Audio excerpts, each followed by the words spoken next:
Tagabuhat lang ako ng malita ng basura. Ang ibig sabihin ng basura ay malita na may lamang pera. Ang bawat malita ay may lamang humigit kumulang 48 million pesos.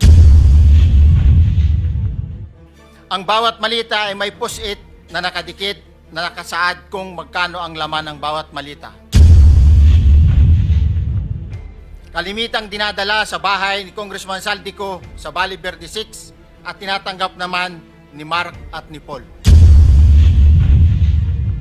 Pagkatapos naming may baba ang nasabing basura, ipinapasok sa bahay ni Congressman Saldico sa Valle Verde 6 at binibilang ni Mark at ni Paul. Ibababa lamang namin ay 35 malita para i-deliver sa bahay ni House Speaker Martin Romualdez. Humigit kumulang 3 beses ako mismo ang nag-deliver ng basura sa bahay ni Congressman Saldico, sa Horizon Resident at sa mga bahay ni Speaker Romualdez sa 42 Mackenzie Street, Taguig. Thank you, Mr. Chair. Mr. Chair, I am going to consume my time by making a disclosure. Kahapon po, mga pasado po 2:00 ng hapon, tumawag po sa akin si former Congressman Mike Defensor. Tinanong ko po kung ano ang kailangan niya. Meron daw pong isang tao na matagal na po niya kung gustong kausapin para sa isang paglalahad ng kanyang nalalaman tungkol po sa ating iniimbestiga sa committee ito. Sabi ko, madali ba yan kasi meron kaming session, mag-uumpisa yun ng 3:00. Sandali lang ito, sabi niya, kasi nandito lang naman kami rito sa may Golden China. Ito pong restaurant malapit sa atin. Mga 5 minuto lang po siguro mararating natin. So ako po ay nagparaya at pinuntahan ko kung sino yung sinasabi niyang tao. Kasi po meron na raw po siyang draft na salaysay na kung gusto ko raw pong makita. So, Mr. Chair, ako po ay nagpaunlak para makita kung talagang meron nga ganung tao at meron nga siyang gustong isalaysay. Nakita ko po yung tao at pinabasa niya po sa akin yung isang salaysay na nakaporma na po. Binasa ko po. Yun pong salaysay na yun ay nagsasabi ng kanyang pagkalungkot at siguro pagkabahala, sabi niya, na bakit nangyayari sa ating bansa ito. At nalulungkot siya, Mr. Chair, sapagkat meron siyang partisipasyon doon eh. At nung makita ko ang kabuuan ng kanyang salaysay, meron po siyang personal na kaalaman para ikonekta si Representative Saldico kay former Speaker Martin Romualdez. Sabi ko, hindi ako pwedeng magtagal, nabasa ko na ito, hahabol ako sa aming sesyon 3:00. Pero kung talagang ikaw ay voluntaryo mong gustong gawin yan sang-ayon sa iyong nilalahad dito, di sige, i-finalize mo yan at gusto ko, ipanotaryo mo sapagkat hindi po pwedeng hindi notaryado yan. At kung buo ang loob mo at talagang yan ay matagal mo nang iniisip, pumunta ka ako bukas ng umaga sapagkat meron kaming pagdinig. Mr. Chair, nandito po yung tao at hawak ko po yung ilang piraso ng kanyang sinumpaang salaysay. Kung po pwede po sana natin siyang tawagin ngayon, para ngayon siya po ang mismo maglahad ng kanyang salaysay sa ating gitna. Okay, you may call him. Mr. Chair, I'm calling Mr. Orly Regala Gutesa para po humarap sa atin. Mr. Gutesa, kayo po ay umupo dito sa may gitna. Pakibigyan mo ng copy si Mr. Chair. Bigyan mo si Chair. Mr. President. Bigyan mo si Mr. President.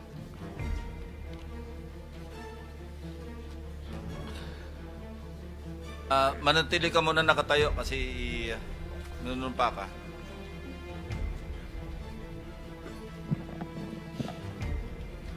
Okay, raise your right hand. Yeah. Do you swear or affirm to tell the truth, the whole truth, and nothing but the truth in this proceeding? Salamat. Take your seat. You may proceed. You may continue. Salamat po, Mr. Chair. Mr. Gutesa, kaninang ako'y nagpapaliwanag para ipakilala kita. Narinig mo yung aking sinabi. Yes, Your Pwede mo Honor. bang i-confirm na kung ano yung sinabi ko ay yun nangyari kahapon? I confirm, Your Honor. Salamat po. At ngayon po ay hawak ko nga ang inyong sinumpaang salaysay na nung draft ito ay binasa ko. Ganun din nga po at wala namang pagbabago. At gusto ko lamang pong sabihin ninyo na mayroong pirma sa ibabaw ng pangalang Orly Regala Gutesa. Kayo po ba ang nagpirma nito? I confirm, Your Honor. At gaya po ng sinabi nyo sa akin kahapon, voluntaryo ninyong ginawa ito at wala namang namilit sa inyo. At katotohanan yan, ako nga po ay ininyayahan nyo para makita ko yung inyong salaysay. Yes, Your Honor. Ito po ay pinanotaryo ninyo. Nakikita ko rin po. Totoo po ba itong notaryong ito? Totoo po, Your Honor. Okay. Ngayon, kayo na po ang magbasa para sa ganun ay marinig po ng buong kapulungan. Pwede po niyong basahin ang inyong salaysay. Maraming salamat, Your Honor. Mr. Chair, can he proceed? You may proceed. Ako po'y nagpapasalamat sa pagkakataong ito. Sa Senate Blue Ribbon Committee, Senador Ping Lacson, sir. At sa iba pang member na nandito po. Ako po si Orly Gutesa, may asawa, nasa tamang edad, Pilipino. Makatapos makapanumpa na ngayon sa umiiral na batas ay nagsasaad at naglalahad ng gaya ng mga sumusunod. Ako po ay lumabas upang magsalita sa isyu na ito. Bilang isang dating sundalo, inaalay ko ang aking buhay para sa ating bansa. Sa pagkakataong ito, nagdesisyon akong magsalita at maglabas dahil ayokong maging masama ang kinabukasan ng aking mga anak, apo ko sa darating na panahon.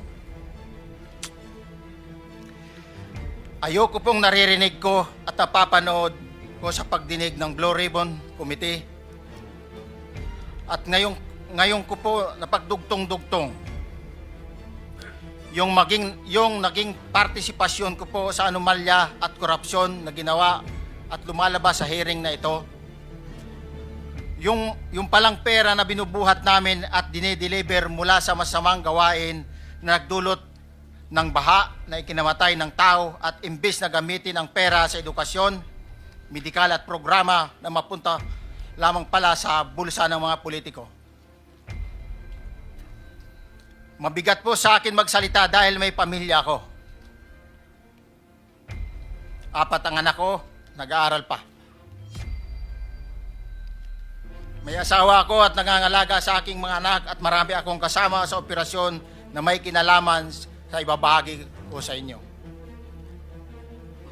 Nagtatrabaho lang po kami ng mga kasama kong sundalo sa Philippine Marines.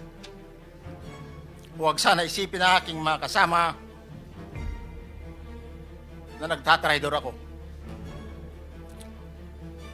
Ako sa aming trabaho at pinagsamahan dahil pare-parehas kaming may pamilya at gusto lang naman naming ayusin ang kinabukasan ng bawat isa. Wala akong iniisip na kapahamakan para sa kanila, bagkus ang gusto ko lang maiayos ang kinabukasan ng bayan at lahat kami. Noong December 5, 2004, na-hire ako bilang security consultant sa Ako Bicol Party List or AKB kay Congressman Saldico. At nasimula ng duty ko kay Congressman Saldico. Bawat umaga, nagre-report ako sa BGC sa Horizon sa Bonifacio Global City kung saan nakatira si Kong Saldico. Tuwing may duty at detailed ako sa basura, it means itong basura, ito yung box ng pera na pinag-uusapan natin sa kasalukuyan. Mr. Gutesa, mag-stick ka lang sa binabasa mo. Huwag ka nang nag-a-adlib. Kung ano yung nandito, basahin mo lang. Yes, Your Honor. Tuwing may duty detail ako sa basura, pumupunta kami sa 28 Ladybug Corner, Dragonfly, Valle Verde 6, Pasig City. Tagabuhat lang ako ng malita ng basura. Ang ibig sabihin ng basura ay malita na may lamang pera. Ang bawat malita ay may lamang humigit kumulang 48 million pesos.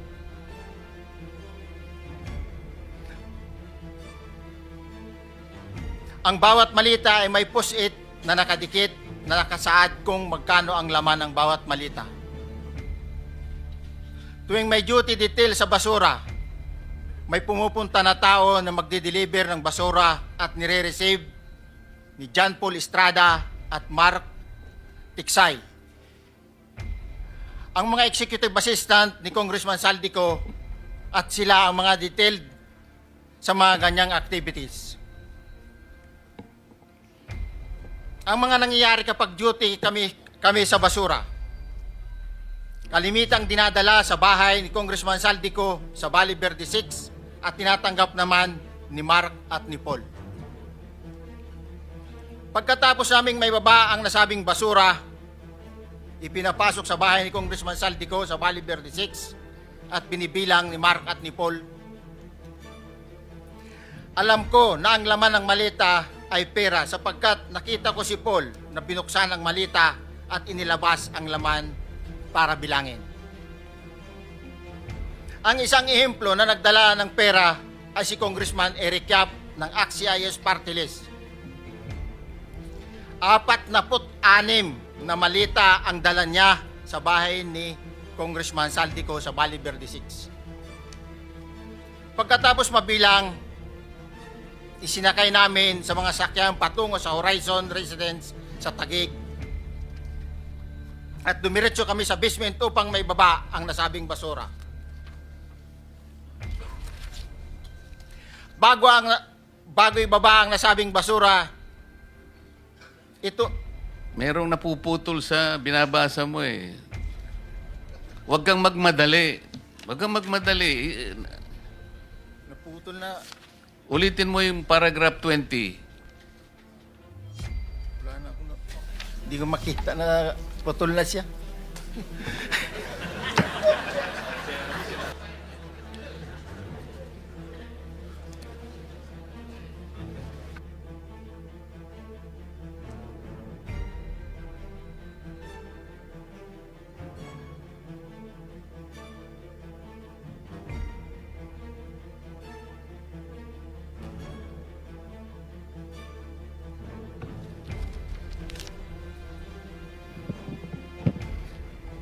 Pagkatapos, mabilang ang sinasakay namin sa mga sakyang patungo sa Horizon Residence, Taguig. Pagdating sa Horizon Residence, dumidiretso kami sa basement upang maibaba ang nasabing basura at dalhin sa unit ni Congressman Saldico sa 56th floor sa nasabing lugar kung saan siya nakatira. Bago ibaba ang nasabing basura, ito ay bawas na. Halimbawa, nag-akyat kami ng 46 na malita. Ibababa lamang namin ay 35 malita para i-deliver sa bahay ni House Speaker Martin Romualdez sa 42 McKinley Street, Taguig. Ang labing isang malita ay naiwan sa taas ng 56th floor sa Horizon Residence. Humigit kumulang 3 beses ako mismo ang nag-deliver ng basura sa bahay ni Congressman Saldico sa Horizon Residence at sa mga bahay ni Speaker Romualdez sa 42 McKinley Street, Taguig. mas maraming pagkakataon na nagde-deliver kami ng basura sa bahay ni Speaker Romualdez at sa bahay ni Congressman Saldico dahil iba-iba kaming mga nakadetailed na close-in, backup at advance party na nagkakaroon ng rotation. Sa huli, ako po ay nagnanais na mapasailalim sa Witness Protection Program dahil alam ko po nanganganib ang buhay ko at ang aking pamilya sa ginawa kong paglalahad na ito. Sa katotohanan na ang lahat ay nilagdaan ko, ang salaysay na ito ay kusang loob at walang anumang pamimilit at bunsod lamang ng hangarin matulungan ang ating bansa. Ito po ay nilagdaan ko, Your Honor. Thank you, Orly. Before you proceed, meron lang ako ipapakitang litrato sa iyo. No? I-confirm mo, kasama na rin si Bryce, kung yan ba si Paul na binabanggit mo. I confirm, Your Honor. Yun nga po, Your Honor. Siya po. Okay, so, yeah, for the record, andito po yung litrato nung binabanggit na si Paul. Pulyado nito.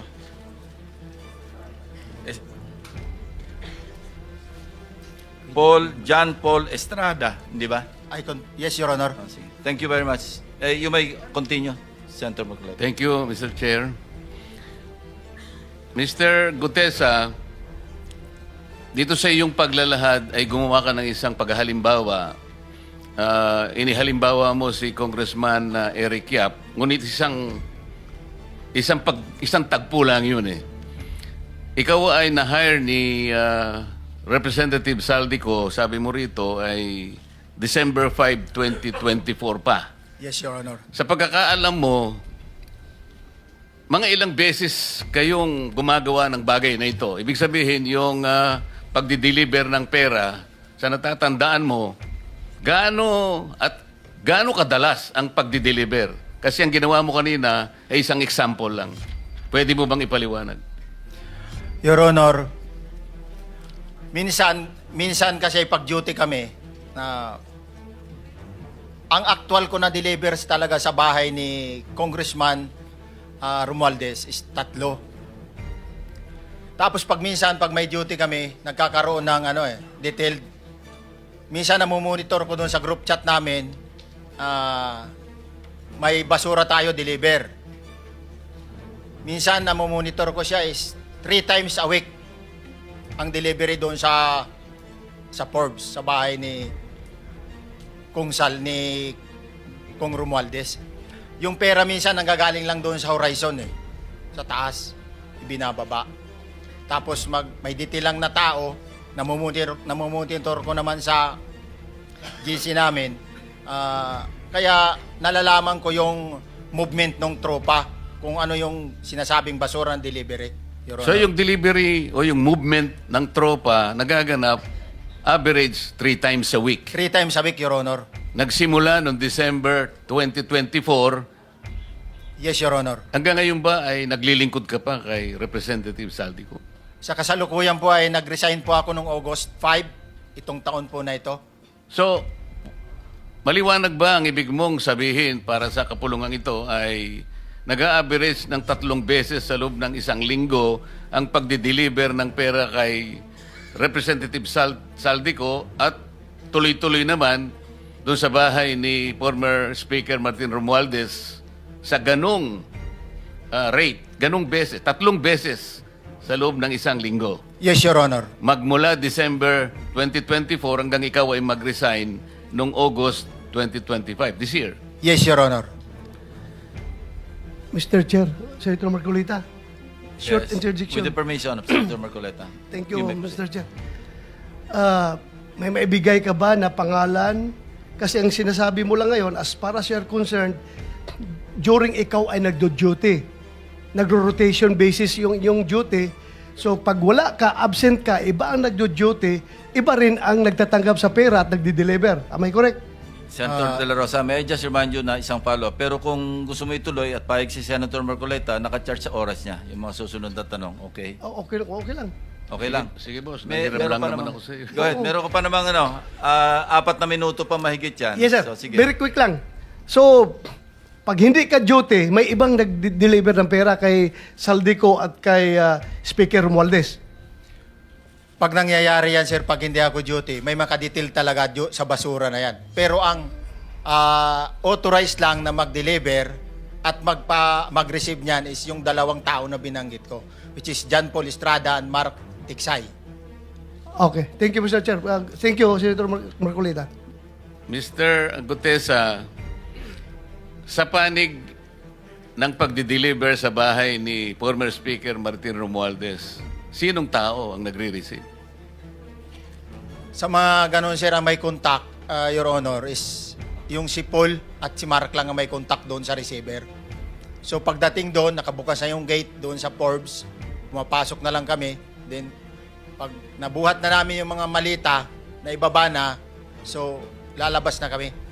Wala na kaming basta may deliver lang namin yung mga basura doon sa bahay, wala na kaming noon, Your Honor. Alin-aling bahay Yung ang 42. pinagdi-deliveran mo sa panig ni former Speaker Martin Romualdez? Yes, Your Honor, yung 42, yung dito sa may Forbes Park. Yun lang? Wala nang iba? Mayroon pa yung bago nakaraan doon sa 19 Nara, yung dating bahay ni Michael Yang. Sa pagkakatanda mo, mayroon pang ibang lugar na kung saan nagdi-deliver kayo? Sa Aguado, dyan sa Malacanang. Aguado? Excuse me, Senator Marcolita. Sino Michael Yang?